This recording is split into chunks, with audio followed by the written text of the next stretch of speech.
Kali ini gue akan mereview dari YouTube. Ada yang 30 hari vegan challenge. Nah, kita lihat. Tren dari veganisme terus naik dari 5 tahun terakhir ini. Gak cuma secara di global aja, dalam bentuk observasiku sendiri melihat pasar di domestik juga mulai bertambah. Salah satunya yang paling nyata yang bisa kita lihat adalah munculnya makin banyak resto atau pilihan makanan vegan di Jakarta. Ini salah satu yang menunjukkan bahwa adanya pasar dari permintaan konsumen. Gak mungkin supply makin banyak kalau gak ada permintaan kan? Dan dari tahun lalu aku udah mulai tertarik dengan vegan, apalagi setelah nonton film Netflix Vegan Changers. Ketertarikanku pada vegan semakin bertambah. Beberapa postinganku tentang Vegan game changer katanya. Gimana caranya membentuk otot kalau nggak ada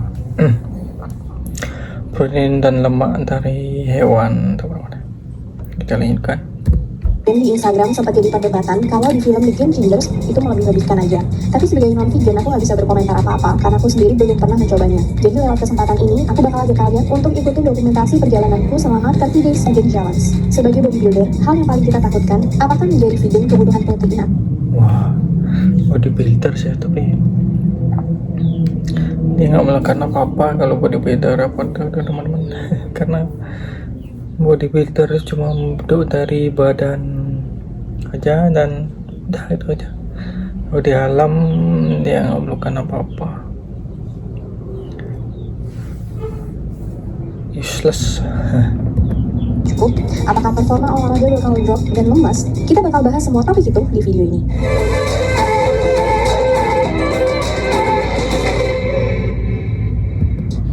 Buat apa itu kehidupan gitu? Buat apa? Mengangkat galon. Berapa push up, pull down metal? Biasanya kelihatan banyak orang tuh lebih ke stres ya jadinya dia. Suka main channel, nama aku Shelly. Nah, video ini adalah video dokumentasi terlamaku selama ini karena aku udah dokumentasi udah 30 hari lebih guys untuk bikin video ini. Tapi hari ini aku excited banget untuk sharing kalian hasil eksperimen dari 30 hari aku bikin. Aku berharap video ini akan berguna buat kalian yang mungkin lagi berpikir untuk vegan, mencari alternatif. Ya, tapi ada yang natural ya dari dia ya. Ya pakai make up gitu. Entah dari mana bahannya itu teman-teman. Kita nggak tahu bahannya terbuat dari apa. Terus ini alisnya dibuat-buat seperti itu. Gimana caranya lihat diri narin natural. Kalau dia sama pasangan suaminya pasti dilihat aslinya bentuknya kayak gimana. Kalau di luar itu udah biasanya pakai alas. Dari pola makan dan referensi untuk bodybuilder di sana yang takut untuk vegan. Video ini mungkin akan panjang banget durasinya, but I hope you guys enjoy the video. Oke, sebelum mulai videonya, kalau misalnya kalian baru pertama kali klik channel ini, jangan lupa subscribe dulu channel aku dan jangan lupa klik tombol loncengnya jadi biar kalian gak ketinggalan video-videoku yang baru. Oke, let's get started. Oke, yang pertama-tama, why did I start vegan? Jujur aku dulu tuh sama sekali nggak paham kenapa orang memutuskan untuk vegan selain karena faktor agama. Karena aku dari dulu tuh nggak pernah merasa bahwa makanan non vegan itu adalah sesuatu yang salah untuk dikonsumsi. Banyak banget pilihan makanan non vegan ya kalau misalnya kita bisa mengolahnya, itu akan menjadi makanan yang sehat juga bagi tubuh. Tapi akhirnya sekitar setahun lalu Ya, makanan diolah itu. Nah, ini dah banyak yang nggak masuk akal lah. Kalau kalian bilang makanan yang diolah, berarti gimana bentuk awal dari sebuah makanan itu atau sebuah anggaplah makanan gitu.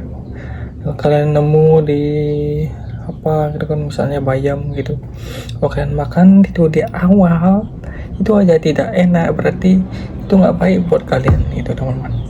Jadi kenapa kalian olah sedemikian rupa supaya jadi rasanya enak?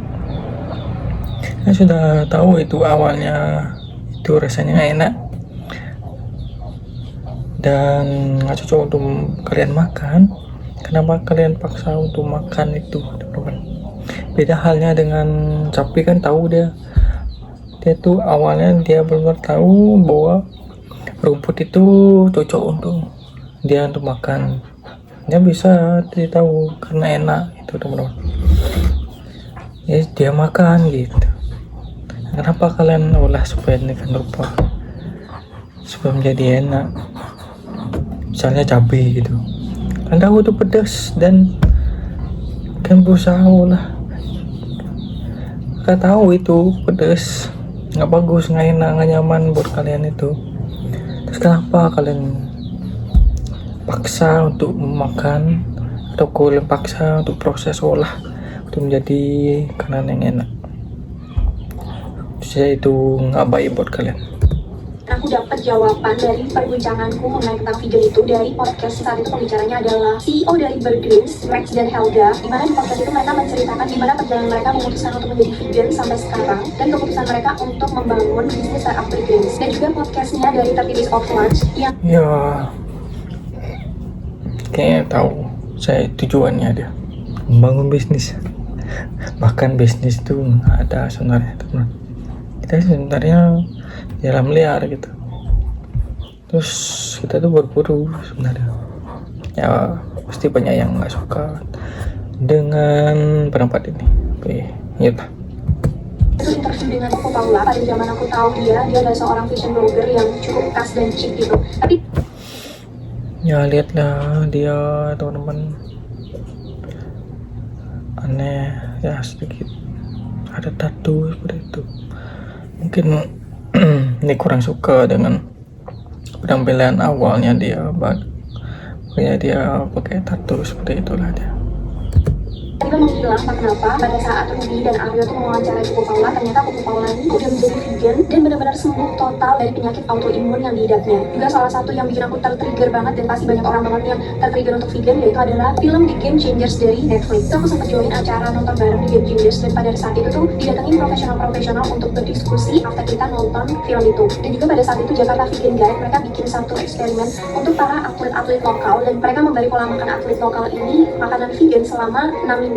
Dan ternyata setelah mereka melakukan eksperimen pola makan vegan itu, hasil performanya maupun kesehatannya itu benar-benar jadi lebih bagus. Dari beberapa podcast yang aku dengar, film yang aku dengar, ataupun Tidak dijelaskan nih buktinya apa, belum ada bukti. beberapa observasiku, aku ngerasa ternyata wow, oke, aku paham akhirnya kenapa orang memutuskan untuk menjadi vegan. Dan itu benar-benar bikin aku melek banget. Aku penasaran banget gimana kalau aku sendiri yang mencoba pola makan plant-based diet gitu. Tapi aku nggak mau gagal di tengah-tengah. Jadi sebelum aku melakukan challenge ini, aku mulai bikin PR dulu dan research dulu hal-hal apa yang harus diperhatikan selama vegan, apa yang harus dipersiapkan, ataupun kira-kira Ini dah. Kalau secara natural, kalau kalian makan makanan itu, nggak perlu riset apa-apa, nggak perlu, cukup mau merasakan apa yang kalian rasakan. Kalau kalian makan itu enak, ya udah itu bagus. Kalian kalau nggak makan nggak enak, itu berarti nggak bagus buat kalian. Simpel itu, jangan si riset ini situ repot sekali. Kita tahu dari kita sendiri apa yang manfaat bagus buat kita sendiri, apa yang bagus ya, apa yang enak. Kalau kan merasa nyaman, ya itu berarti bagus. Seperti itu, teman-teman. apa yang terjadi pada saat mentalku, ataupun dari video orang-orang yang emang udah lama vegan, ataupun kenapa mereka berhenti dari vegan. Aku juga baca-baca artikel, aku juga nonton perdebatan diskusi video dari The Game Changers juga. Jadi setelah itu aku benar-benar memposisikan diriku tuh sebagai seseorang yang netral. Aku gak akan pro dari awal ke vegan, ataupun aku benar-benar gak menentang vegan. Aku benar-benar netral, dan aku bakal eksperimen 30 hari dan benar-benar mendengarkan sendiri dari reaksi tubuhku dan juga hasil dari medical test check upku. Oleh karena itu, 1 hari sebelum aku memulai untuk vegan challenge, aku pergi ke Ini videonya panjang ya, mungkin gue bakal nggak tahu gimana nanti ya, kesimpulannya aja lah. Bisa lihat di mana. Ya kalau berhasil, mari kita lihat. dia Women Health Center untuk tes medical check up, untuk cek darahku dan cek kesehatan pencernaan. Aku diambil darahnya dan diambil fesesnya. Di sana pelayanannya ramah banget, dan di situ tempatnya benar-benar nyaman banget. Setelah aku diambil darahnya, diambil fesesnya, hasil medical check upnya akan keluar setelah 2 minggu. Jadi kalau misalnya kalian belum tahu, aku tuh sempat tinggal di Taiwan itu selama 8 tahun, dan kalian tahu kalau di Taiwan kan mayoritas adalah beragama Buddha, di mana orang-orang Buddha itu juga banyak melakukan pola makan vegan. Jadi di situ tuh aku udah mulai terbiasa untuk makan makanan vegan, dan aku benar-benar nggak benci dengan makanan vegan. Aku ngerasa makanan vegan itu malah enak. Cuman aku tuh doyan banget sama ayam. Mungkin ayam itu salah satu lauk favoritku untuk sampai saat ini. Ya jelas kan ayam. Karena dia itu hewan. Kita kira butuh hewan lain untuk ya sama seperti singa gitu, teman-teman. Belum makan hewan lain gitu. Jadi ya